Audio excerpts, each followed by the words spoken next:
এ ভাই আমার 1 কেজি গোশ দেন দিন। আচ্ছা ঠিক আছে, দিচ্ছি।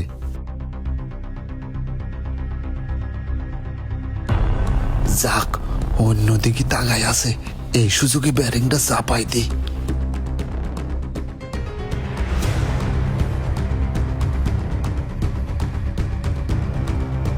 এই নেন ভাই। বাহ, ও তো কিছু টেরই পায়নি। ভালোই ভালোই টাকা দিয়ে এনতি চলে গেলি হয়।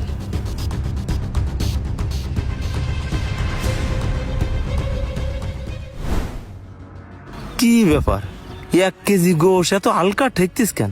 ওজনে কি কম দিল নাকি? অন্য সময় গোশ কিনি এত হালকা লাগে না তো, আজ গিয়া তো হালকা লাগতিস কেন? না, আমার তো সন্দেহ হচ্ছে। যাই বাড়ি যাই একটু দাড়ি পাল্লায় মাইপি দেখি, আমাকে দাড়ি পাল্লার মাপি অ্যাকুরেট হবে না। গোশ তো কোনোদিন মাপি নে, আজ গিয়ে মাইপি দেখবো দোকানদাররা ঠিক দেয় কিনা। বাড়িতে সব গেস কনে, পাল্লা টাল্লা কিছু খুঁজে পাচ্ছি না, কনে থই কি জানি। এই তো পাল্লা পাইছি, এই মাইপি দেখলে বোঝা যাবে না কম দিল কি ঠিক দিল। 1 কেজি গোশের দাম 800 টাকা, 4টিখানি ব্যাপার। তা যদি ওজনে কম দেয় তাহলে কি করি হবে? কি ব্যাপার, এত কম কেন? আমি যে যা সন্দেহ করিলাম তাই দে, 100 গ্রাম দিয়ে দেই না, তাও তো হচ্ছে না। তাহলে 200 গ্রাম দিয়ে দেখি। উরে বাপরে বাপ, 200 গ্রাম গোশ কম? কি করি সম্ভব?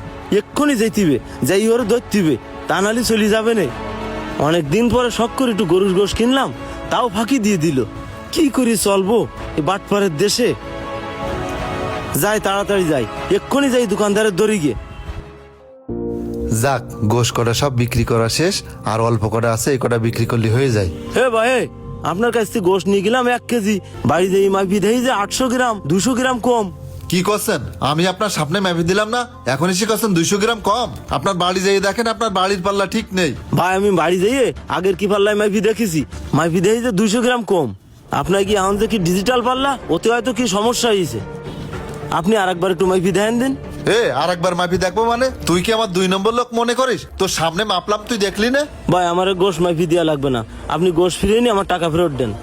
গোশ ফিরিয়ে নেবো মানে? কাটা গোশ কেউ ফিরিয়ে নেই, কাটা গোশ ফেরত হবে না। তাহলে ভাই আমার গোশ 1 কেজি বুঝ করে দেন, তা নাহলে গোশ ফিরিয়ে নিয়ে আমার টাকা ফেরত দেন। তোর গোশও ফিরিয়ে নেবো না, মাইপিও দেবো না। তোর সামনে আগে একবার মাইপি দিস, তুই দেখিস না? তুই যা, শহর আনতে ঝামেলা করিস না।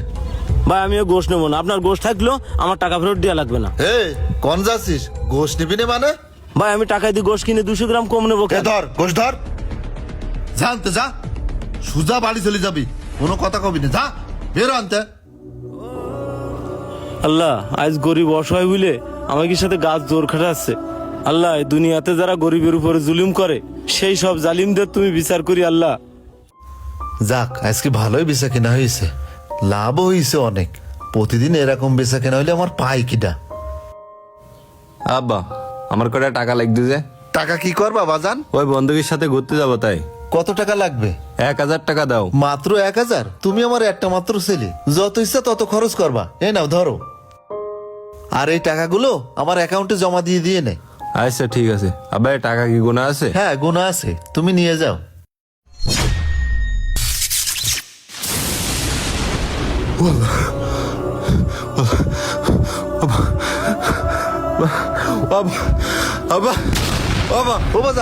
কি হলো তোর? বল না, তুই এরকম করতেছিস কেন? বাবা আমার কি হচ্ছে? বাবা কি হয়েছে তোর? বাবা আমার মাথা ঘুরতে তুই চটপট করতেছিস কেন? কি হলো হঠাৎ করে? আজ তুই ভালো মানুষ না দিলাম। আব্বা আমার মাথার মধ্যে কিরম করছে বাবা। তুমি আমার হসপিটালে নিয়ে চলো বাবা।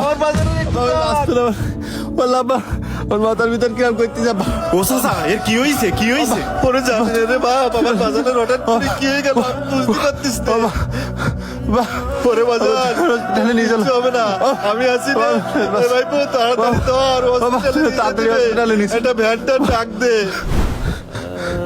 বাবা আমি মনে আর বাঁচতাম না, আমার মাথার মধ্যে কিরম করতেছে বাবা, আমার অনেক কষ্ট বাবা তোর কি মেলে অসুবিধা হচ্ছে বাজান?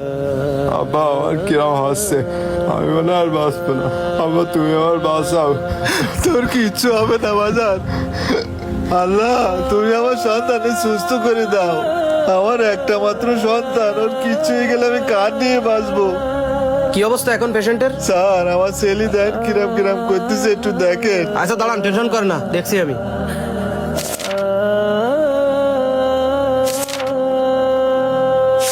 টেস্ট তো যেগুলো দিছিলাম রিপোর্টে তো দেখছি মোটামুটি সবকিছু স্বাভাবিক আছে। খারাপের তো কোনো কিছু দেখছি না, সবকিছু তো ঠিকই আছে। সবকিছু যেমন ঠিক আছে তাহলে আমার ছেলে এমন করতেছে কেন স্যার? আপনি একটু ভালো করে দেখেন না স্যার। আমার দিক থেকে আমি সর্বোচ্চ চেষ্টা করেছি, আমার আর কিছু করার নাই। রোগীর যা অবস্থা, রিপোর্টেও তো কোনো কিছু ধরা পড়লো না। এখন নামাজ পড়ে আল্লাহর কাছে দোয়া করেন, আল্লাহই শেষ ভরসা। রুগী তাহলে রিলিজ করায় বাড়ি নিয়ে যান। বাবা যান, তোর কিচ্ছু হবে না, ডাক্তার বলেছে তুই সুস্থ হয়ে যাবি।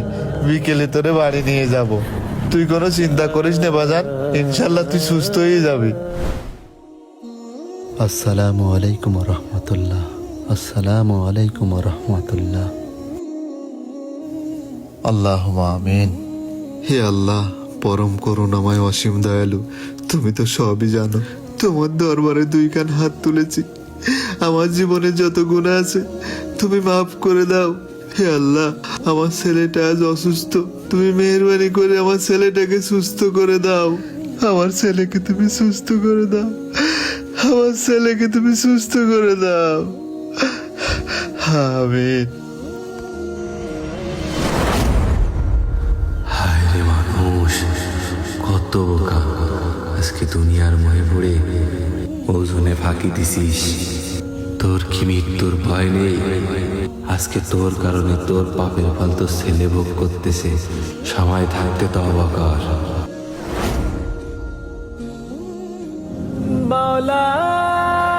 এটা আমি কি শুনলাম? আমার কারণে আমার ছেলের এই দুর্ভোগ। হে আল্লাহ, আমি অনেক বড় পাপ করে ফেলাইছি, মেহেরবানি করে তুমি আমারে মাফ করে দাও। তোমার দরবারে দুই হাত তুলে তওবা করছি আল্লাহ, আমি আর কখনো ওজনে কম দেব না, তুমি আমাকে মাফ করে দাও। আমিন।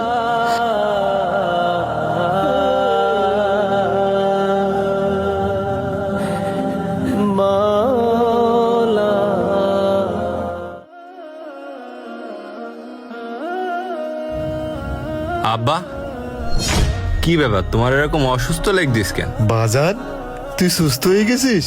মানে আব্বা, এসব কি করছো? আমি আবার অসুস্থ ছিলাম কখন? আমি তো ঘুমের থেকে উঠে আসলাম। আল্লাহ, তোমার কাছে লাখ লাখ শুক্রিয়া, তুমি আমার ছেলেটাকে সুস্থ করে দিয়েছো। আব্বা, এসব তুমি কি করছো? আমি তো বুঝদিস না কিছু। এসব তুই কিছু বুঝবি না বাজান, চল বাড়ি চল। কাউকে ঠকানোটা শুধু পাপ নয়, এটা একটা অনিবার্য দায়।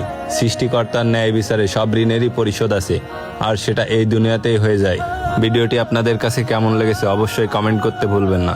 ধন্যবাদ, দেখা হবে পরবর্তী কোনো ভিডিওতে।